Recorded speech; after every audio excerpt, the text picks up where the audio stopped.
Hello everyone, welcome to Advait education. तो first lecture में आप लोगों ने देखा बहुत ही बेसिक मैंने बात किया एटॉमिक स्ट्रक्चर के बारे में, और यहाँ से उठाना भी चाहिए क्योंकि इलेक्ट्रॉन प्रोटॉन न्यूट्रॉन के बारे में आप लोगों से क्वेश्चन पूछ लिया जाता है ना। छोटे छोटे क्वेश्चन आप लोगों से पूछ लिया जाता है मास के बारे में, चार्ज के बारे में, और आप लोगों को पता नहीं होता, तो क्वेश्चन वहीं से भी पूछे जाते हैं, इसलिए वहां से करना जरूरी है। अब देखिए चैप्टर लेक्चर नंबर 2 में मैं आप लोगों को यहाँ पे बताता हूँ कि इस लेक्चर में हम लोग क्या डिस्कस करेंगे। तो सर अभी हम लोग देख चुके कि यहाँ पे हमारे पास इलेक्ट्रॉन प्रोटॉन न्यूट्रॉन है ना। तो चार्ज क्या है, सबसे पहले चार्ज हेडिंग डालो। चार्ज क्या है, चार्ज क्या है? यदि मैं आप लोगों से पूछूं भाई चार्ज, तो पॉजिटिव चार्ज आप नेगेटिव चार्ज डायरेक्ट बोल देते हो, लेकिन है क्या है? पॉजिटिव चार्ज तो प्रोटॉन को बोल दिया, नेगेटिव चार्ज तो मैं इलेक्ट्रॉन को बोल दिया, तो इलेक्ट्रॉन और प्रोटॉन को चार्ज बोलते हैं, लेकिन है क्या? चार्ज तो वहीं से आता है, इलेक्ट्रॉन प्रोटॉन। तो किसी एटम में या तो इलेक्ट्रॉन की कमी हो जाता है या इलेक्ट्रॉन की अधिकता हो जाता है, या कोई एटम जो है इलेक्ट्रॉन दे देता है या लेता है, तो चार्ज में क्रिएट होता है। जब इलेक्ट्रॉन प्रोटॉन उस एटम में इक्वल हो तो न्यूट्रल होता है, लेकिन जब वो इलेक्ट्रॉन देता है या लेता है तो डिफिशियंसी ऑफ या एक्सेस ऑफ इलेक्ट्रॉन या डिफिशियंसी ऑफ इलेक्ट्रॉन को ही चार्ज बोलते हो आप, उसके कारण चार्ज आता है। तो सबसे पहले चार्ज क्या है इसको जानिए। So it is the phenomena by which any substance experience a force of attraction or force of repulsion is called a charge। Sir क्या बोले लिख दीजिए। चलो so मैं क्या लिखूंगा, it is the phenomena, it is the phenomenon, it is the phenomena by which any substance, it is the phenomena by which any substance experience, it is the phenomena by which any substance experience a, it is the phenomena by which any substance experience a force of attraction, it is the phenomena by which any substance experience a force of attraction or force of repulsion, force of attraction or force of repulsion is called charge, is called charge, उसी को हम लोग charge बोलते हैं।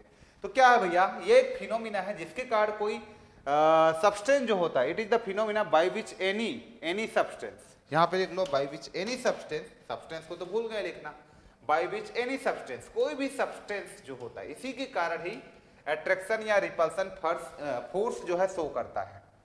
कोई भी substance ले लो आप, इसी चार्ज के कारण ही उसमें अट्रैक्शन या रिपल्सन फोर्स लगता है। वो चाहे कुछ भी हो, चाहे पेपर हो, पेन हो, कुछ भी हो ना यार, गुब्बारा हो, बैलून जिसको आप बोलते हो, कुछ भी हो, यदि उस पर कोई फोर्स लग रहा है अट्रैक्शन या रिपल्सन, तो भैया ये चार्ज के कारण ही लगता है। तो इसलिए मैंने लिख दिया so it is the phenomena, यह एक ऐसा फिनोमिना है जिसके कारण कोई भी सब्सटेंस जो होता है वो एक फोर्स एक्सपीरियंस करने लगता है, चाहे वो अट्रैक्शन हो या रिपल्सन हो। It experience a force of attraction or repulsion, force of attraction और force of repulsion is called charge, उसी को चार्ज बोलते हैं। चार्ज का रिप्रेजेंटेशन की मैं बात करूं, सर इसको रिप्रेजेंट किससे करते हैं, तो it is represented by Q, Q से हम लोग इसको रिप्रेजेंट करते हैं, कैपिटल क्यू स्मॉल क्यू लिख सकते हो, तो क्यू से हम लोग इसको रिप्रेजेंट करते हैं, ठीक है। यूनिट की बात करूं मैं, इसका चार्ज की मैं यूनिट की बात करूं, तो सर चार्ज का जो यूनिट होता है वो आपका कूलॉम्ब होता है। क्या होता है सर? चार्ज का जो यूनिट होता है वो आपका कूलॉम्ब होता है। सो this is the important point. Charge का यूनिट क्या होता है सर? कूलॉम्ब होता है। चार्ज के बहुत सारे प्रॉपर्टी होता है कि चार्ज जो होता है वो फोर्स ऑफ अट्रैक्शन या फोर्स ऑफ रिपल्सन शो करता है। लाइक चार्ज एक दूसरे को क्या करता है? रिपल करता है। अनलाइक चार्ज एक दूसरे को अट्रैक्ट करता है। चार्ज क्वांटम नेचर का होता है। चार्ज जो होता है वो आपका चार्ज जो होता है वो आपका बहुत सारे इसके प्रॉपर्टी होता है। जब चार्ज के बारे में इलेक्ट्रोस्टैटिक में मैं बताऊंगा चार्ज के बारे में, तो बहुत से प्रॉपर्टी के बारे में मैं बात करूंगा, ठीक है।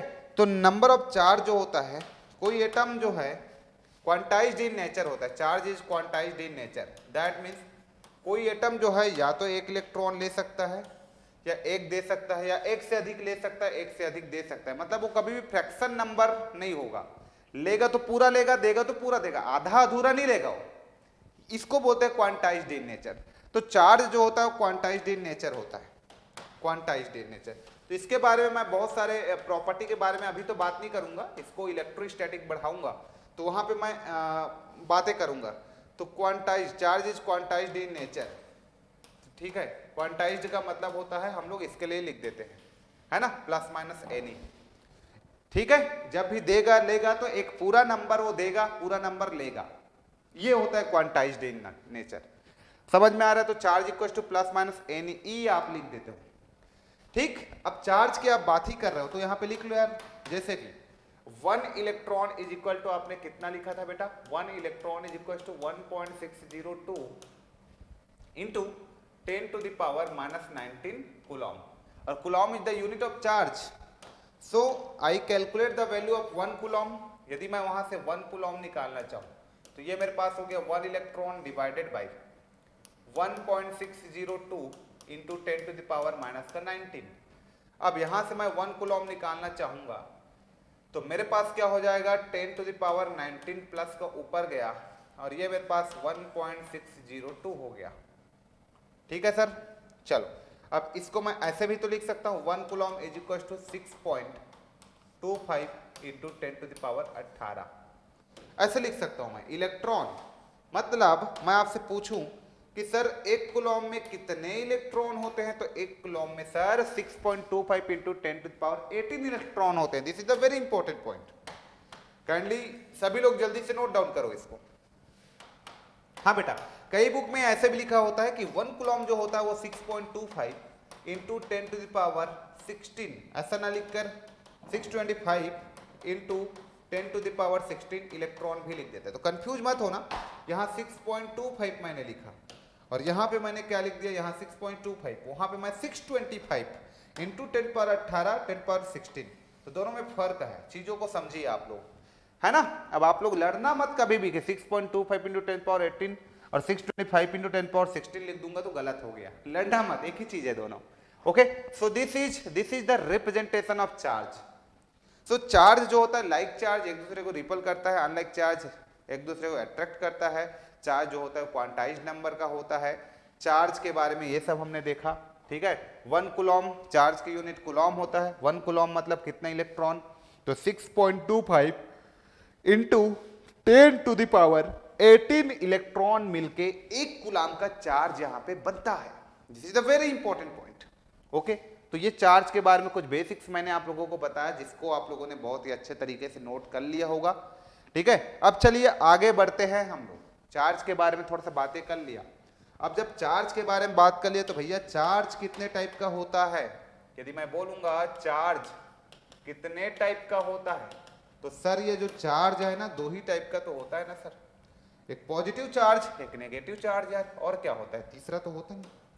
एक आपके पास होता है पॉजिटिव चार्ज, एक आपके पास होता है नेगेटिव चार्ज। तो this is your positive charge, this is your positive charge, this is your positive charge and this is your negative charge and this is your negative charge. So positive charge और negative charge के बारे में हमने आपको बता दिया। Positive charge का मतलब आप बोल सकते हो प्रोटॉन, प्रोटॉन ये आपका पॉजिटिव चार्ज होता है, और नेगेटिव चार्ज का मतलब आप बोल सकते हो सर इलेक्ट्रॉन, ये आपके पास नेगेटिव चार्ज होता है। प्रोटॉन को डिनोट करते हैं सर P से, इलेक्ट्रॉन को E से। सो this is your positive and negative charge. Charge के बारे में मैंने बेसिक इंट्रोडक्शन आप लोगों को दे दिया, positive and negative charge, got it. अब चार्ज के बारे में पता है तो चलो देखते हैं भैया करंट क्या है, उसको समझ लेते हैं। करंट क्या है समझ लेते हैं। तो देखो भाई सिंपल सी बात है यार, सिंपल सी बात है, करंट को अपन समझना है तो इस तरीके से अपन करंट को समझ सकते हैं। ये मेरे पास कोई कंडक्टर है जिसको आपने पहले भी बनाया है, अभी भी बना रहे हो, तो this is your conductor, it is your conductor. यदि ये आपका कंडक्टर है, यदि ये आपका कंडक्टर है, यदि ये आपका कंडक्टर है, यदि ये आपका कंडक्टर है, आ रहा है बात समझ में। तो भैया इस कंडक्टर को थोड़ा सा दिखा देता हूं, कंडक्टर टाइप ये दिखा दिया, चलो इस तरीके का कंडक्टर मैंने दिखा दिया। ये अब एक कंडक्टर है तो भैया इस कंडक्टर के अंदर में बहुत सारे इस तरीके से क्या है, सर इलेक्ट्रॉन है। These are the free electron, these are the free electron. और बहुत सारे फ्री इलेक्ट्रॉन होंगे, क्यों होंगे आपको पता है, क्यों होंगे आपको पता है, क्यों? क्योंकि ये कंडक्टर है और कंडक्टर में 1 सेंटीमीटर क्यूब में 10⁻22 इलेक्ट्रॉन्स होते हैं। मतलब समझ लो कितना डेंसिटी होगा इलेक्ट्रॉन का, फ्री इलेक्ट्रॉन का, बहुत ज्यादा डेंसिटी होगा, इसलिए कंडक्टर है। अभी क्या इस कंडक्टर में ये सब फ्री इलेक्ट्रॉन है? हाँ भैया, अभी भी इस कंडक्टर में ये सब फ्री इलेक्ट्रॉन है, वो मूव कर रहे होंगे, इधर फिर इधर फिर इधर फिर इधर फिर इधर फिर इधर फिर इधर फिर इधर फिर इधर इधर इधर इधर इधर, अभी भी मूव कर रहे होंगे। ये इस स्पीड को हम लोग इसका ड्रिफ्ट वेलोसिटी बोल सकते हैं, ठीक है। लेकिन मैं क्या बोलूंगा, ड्रिफ्ट और डिफ्यूजन में फर्क है, ये डिफ्यूजन बोल लो चलो इस तरीके से। लेकिन ये जो इलेक्ट्रॉन का जो एवरेज स्पीड जो होगा वो आपका जीरो होगा, एवरेज स्पीड जो होगा वो आपका जीरो होगा। इसलिए जब इलेक्ट्रॉन का जब एवरेज स्पीड जीरो होता है तो इसमें कोई करंट फ्लो ऑफ इलेक्ट्रॉन आपका जीरो है, दैट मीन्स कोई भी करंट फ्लो नहीं होगा। इतना क्लियर हो गया, कोई भी करंट फ्लो नहीं होगा। लेकिन अब इसी को मैं क्या कर लेता हूं, इसी केस को जस्ट मैं यहां पे एक सोर्स से कनेक्ट करा दूं, तो इसी को मैं एक सोर्स से कनेक्ट करा दूं, तो इस तरीके से एक सोर्स से, लेट अस, ये सोर्स है मेरे पास, लेट अस, ये सोर्स है मेरे पास, इस तरीके से मैं इसको एक सोर्स से कनेक्ट करा देता हूं, ये इस तरीके से। लेट अस, इसमें मैं इस तरीके से सोर्स को दिखा दिया। अरे बात समझ में?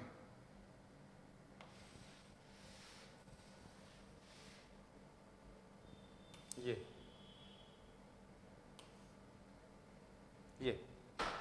ओके, दिस वाज नीच माय सोर्स, ये मेरे पास एक सोर्स है। ओके, यहां पे मैं दिखा देता हूं आपको ये है क्या।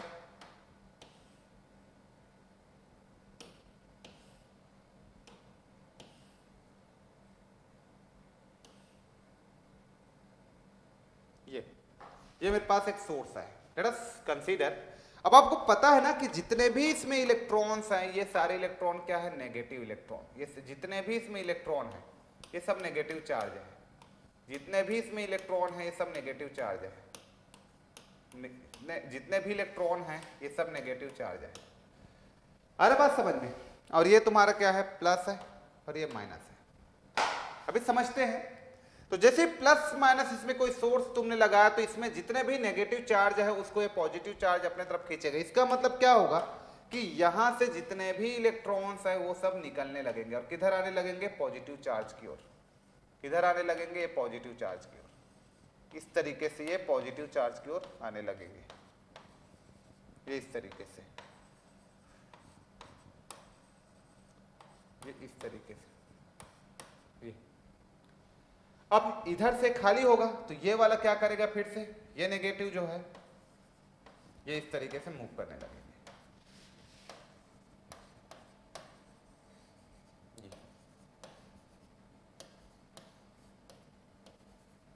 ये इस तरीके से, तो ये सब इधर मूव करने लगेंगे और इधर खाली होते जाएगा तो ये इधर से फिर वापस आते जाएंगे। आ रहा है बात समझ में? क्लियर हो रहा है? चलो, तो ये हमारे पास होता है। तो इलेक्ट्रॉन का मूवमेंट जो है किधर से, नेगेटिव से पॉजिटिव की ओर हो रहा है। इलेक्ट्रॉन का मूवमेंट नेगेटिव से पॉजिटिव, ठीक है, इलेक्ट्रॉन का मूवमेंट नेगेटिव से पॉजिटिव हो रहा है।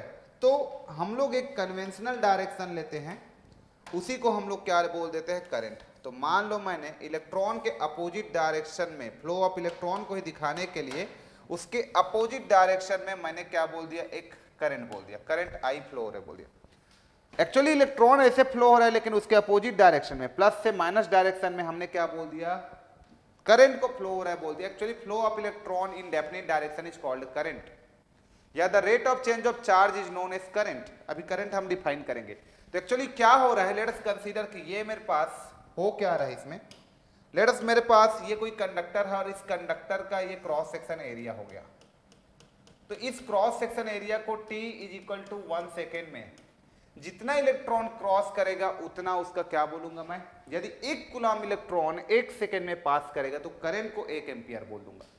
अब 1 कूलम मान लो समय एक सेकेंड है और चार्ज आपके पास कितना है, 1 कूलम है। तो करंट कितना होगा बोलोगे, तो यहां पे मैं लिख देता हूं D Q by D T. तो करंट आपके पास हो जाएगा 1 कूलम बाई 1 सेकेंड टाइम, तो आपका 1 एम्पियर हो जाएगा पहला एग्जाम्पल। यदि आपका यही जो है 2 कूलम रहता 1 सेकेंड में, तो तुम इसी को 2 एम्पियर बोल देते। तो कुल मिला के करंट का डेफिनेशन क्या बना, करंट का डेफिनेशन ये बना the flow of electron in definite direction, flow of electron in definite direction is known as current, या फिर the rate of change of current, rate of change of charge is known as current. मतलब ये है कि भैया जैसे यहां पे पोटेंशियल अप्लाई करोगे, कोई सोर्स यहां पे अप्लाई करोगे, है ना, तो ये जो सोर्स है इस इलेक्ट्रॉन को अपनी तरफ खींचेगा, तो यहां से इलेक्ट्रॉन यहां पे 1 सेकंड में जितने इलेक्ट्रॉन आएगा, जितना कूलम आएगा, जितना कूलम इलेक्ट्रॉन वहां पे आएगा, उतना ही उसका करंट बोल दोगे आप। इसका मतलब हम लोग करंट किसको बोल रहे हैं कि यहां से इलेक्ट्रॉन यहां तक 1 सेकंड में कितना कूलम आ रहा है, जितना कूलम आएगा उतना एम्पियर करंट।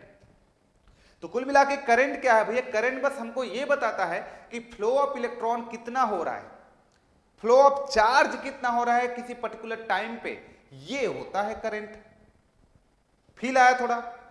तो करंट एक्चुअली में है कुछ नहीं, हम मेजर कर रहे हैं कि 1 सेकेंड टाइम में हमारे पास कितना इलेक्ट्रॉन एक पर्टिकुलर क्रॉस सेक्शन एरिया को क्रॉस करता है, that is current.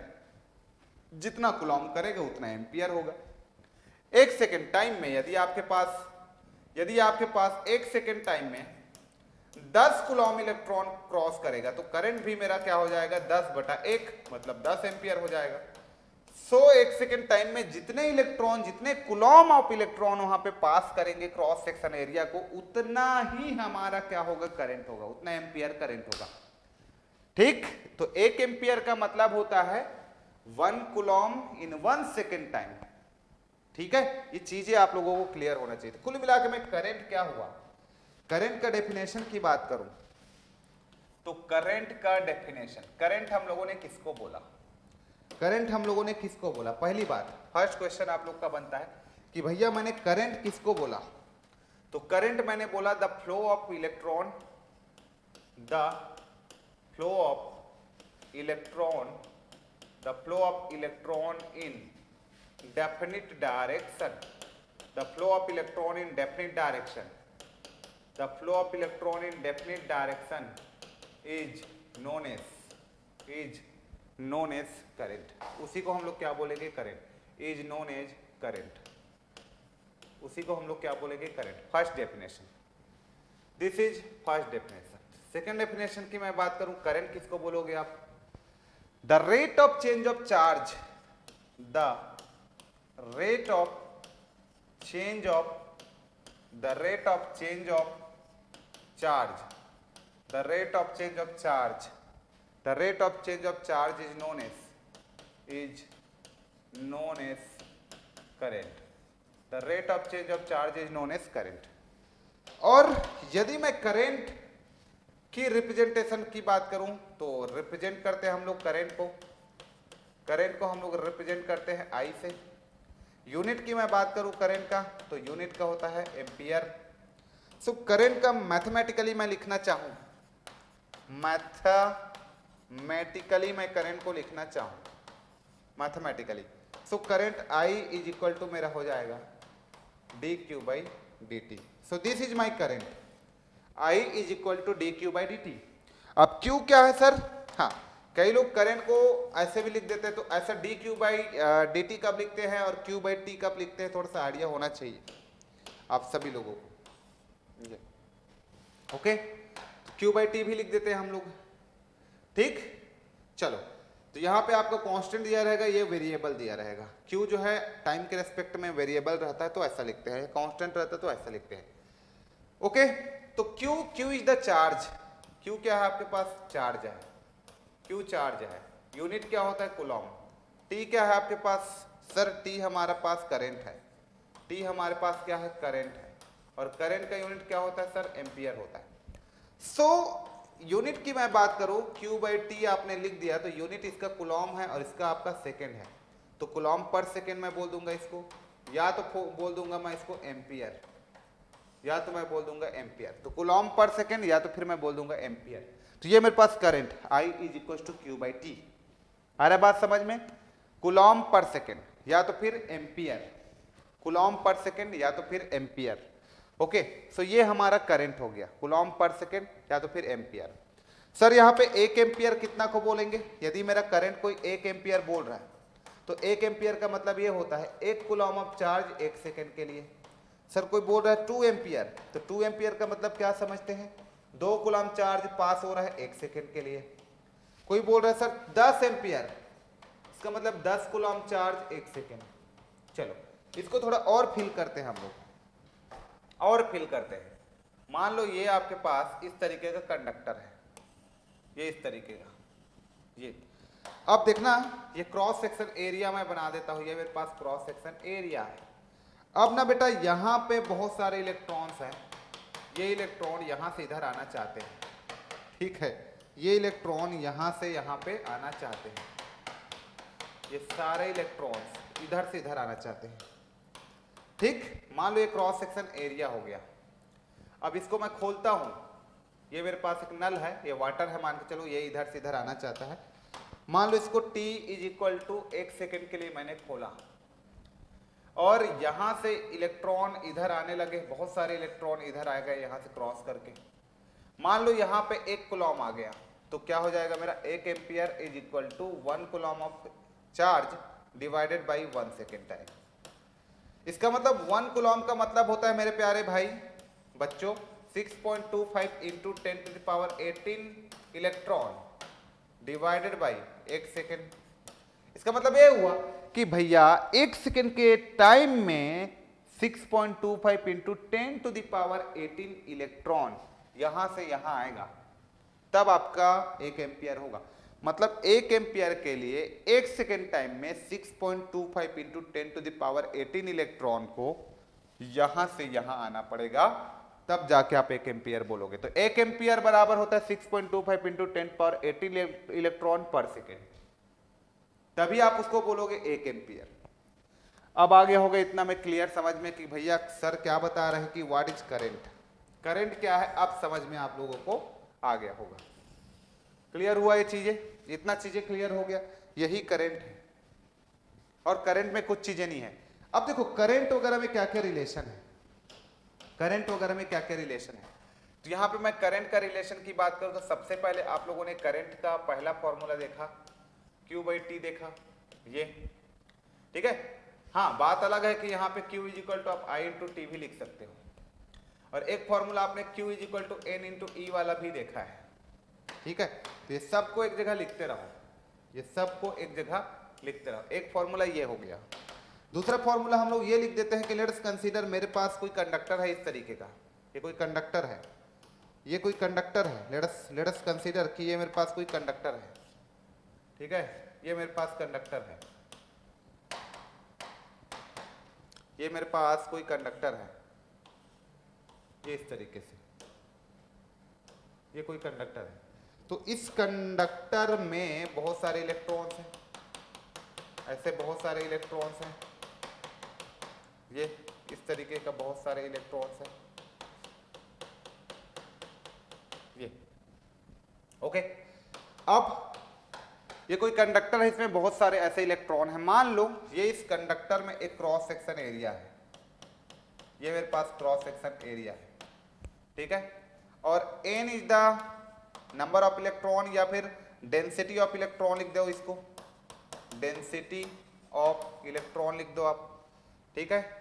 Number of electron, ये सब इलेक्ट्रॉन है तो ये इलेक्ट्रॉन E लिख दिया मैंने, ठीक।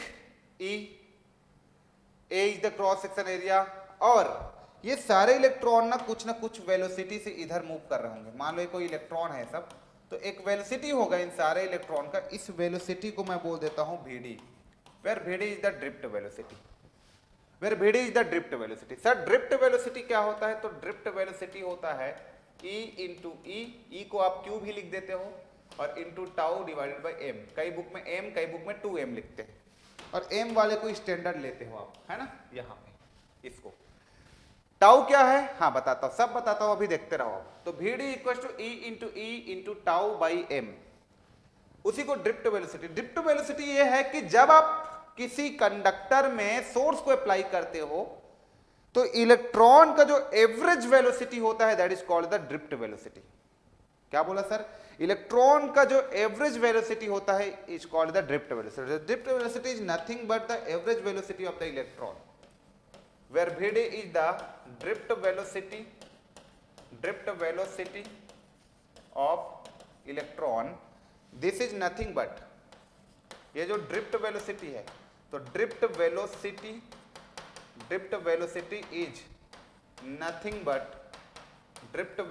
नथिंग बट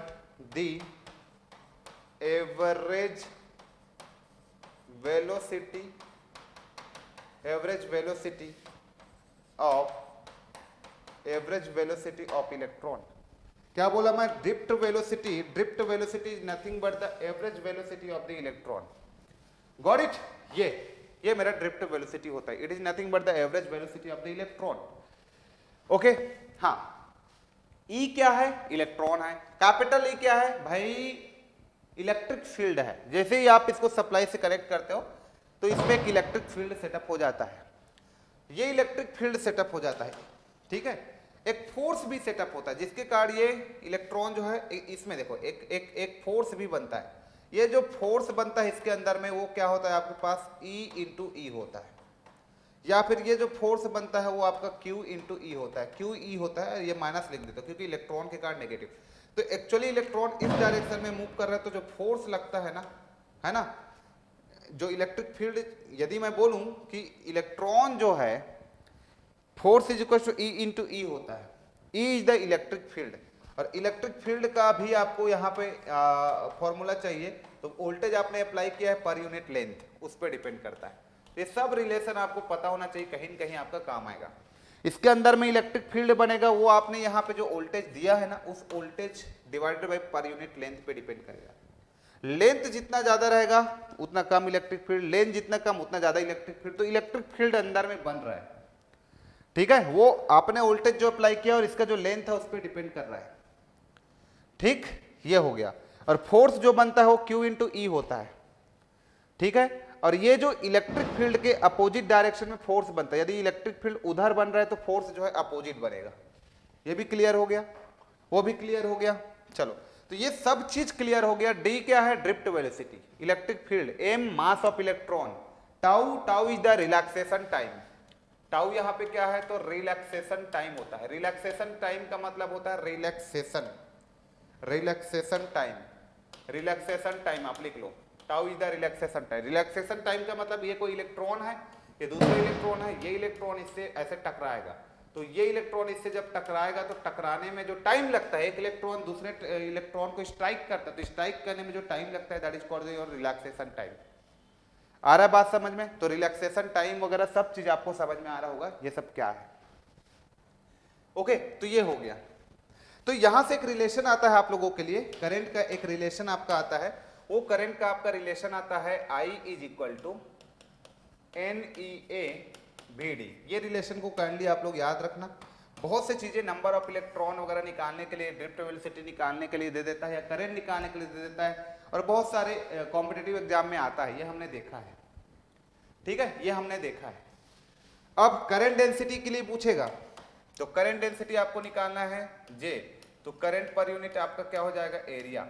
तो करंट डेंसिटी आप निकालोगे J, तो एरिया का उसमें कट गया, तो NE आपके पास क्या आ गया? VD आ गया। तो काइंडली ये सबको याद रखिएगा। अब करंट कैसा है? तो करंट भैया स्केलर क्वांटिटी के वेक्टर, बस यही पूछते रहे। तो करंट हमारा स्केलर क्वांटिटी है, क्योंकि करंट जो होता है पैरेललोग्राम के जो लॉ है उसको सेटिस्फाई नहीं करता। यदि दो करंट है कोई भी एंगल में रहे तो आप हमेशा उसको जोड़ते हो, ऐड करते हो, तो पैरेललोग्राम लॉ को फॉलो नहीं करता, इसलिए करंट हमारा क्या है? स्केलर क्वांटिटी है। और करंट डेंसिटी क्या है? तो करंट डेंसिटी बोलेगा तो वेक्टर क्वांटिटी। ये दोनों चीजों को याद रख, ठीक है, ठीक। ये अलजेब्रिक सम को फॉलो करता है, फेजर सम को फॉलो नहीं करता करंट, है ना। यदि मैं यहाँ पे बात, अब आप बोलोगे सर डीसी में तो नहीं करता, एसी में तो करता है, एसी में तो करता है, ऐसा बोलोगे, ठीक। तो ये पैरेललोग्राम के लॉ को फॉलो नहीं करता current, that's why the reason. अब दो पाइप में वाटर आ रहा है यार, अब दोनों वाटर आपस में मिलेगा तो जुड़ेगा, जुड़ेगा ही, सिंपल जुड़ेगा। उसमें क्या एंगल वेंगल का क्या फर्क पड़ेगा कि इस एंगल में वाटर आ रहा है, उस एंगल में वाटर आ रहा है, तो क्या अलग अलग वाटर आ रहा है? भाई जितना दोनों वाटर मिलेगा वही कॉन्सेप्ट से समझिए आप लोग इसको, ठीक है। तो स्केलर क्वांटिटी NEAVD ये याद रखना, ठीक। तो कुल मिला के मेरे पास क्या क्या फॉर्मूला मिल गया? एक तो मुझे करंट का फॉर्मूला मिल गया, क्या dQ/dt वाला फॉर्मूला मिल गया, ठीक है। यहां से आप चार्ज को लिखोगे तो आपके पास क्या हो जाएगा? dQ/dt हो जाएगा, और Q का वैल्यू यहाँ पे लिखोगे तो ये आपका इंटीग्रेट हुआ तो ये आपके पास IDT हो जाएगा। ये सब छोटे छोटे फॉर्मूला अभी हम लोग यूज करेंगे न्यूमेरिकल बनाने के लिए, ओके। ये आपसे यहाँ से न्यूमेरिकल आपको पूछे जाएंगे, ठीक है। एक फॉर्मूला आपका ये मिल गया, ठीक। और हमको क्या मिला है? A charge is equal to N into E मिला है। यहाँ से भी आपको न्यूमेरिकल पूछ लिया जाता है। तो ये छोटा छोटा फॉर्मूला है, इसी से रिलेटेड हम लोग न्यूमेरिकल देखेंगे। तो अभी के लेक्चर में हम लोगों ने क्या देखा? अभी के लेक्चर में हम लोगों ने क्या क्या देखा? ये सारे रिलेशनशिप देखा, चार्ज के बारे में पढ़ा, करंट के बारे में हम लोगों ने पढ़ा, ठीक है। और ये सारे रिलेशनशिप हम लोगों ने देखा, ये हमारे लिए इंपॉर्टेंट होता है। अब छोटा छोटा न्यूमेरिकल आप लोगों से यहाँ पे पूछे जाएंगे, बहुत ही छोटे छोटे न्यूमेरिकल्स आप लोगों से पूछे जाएंगे, ठीक है। उसको हम लोग नेक्स्ट वीडियो में करेंगे न्यूमेरिकल्स को। Till then take care. इस वीडियो में इतना ही करते हैं, फिर मिलते हैं नेक्स्ट वीडियो में। Thank you so much.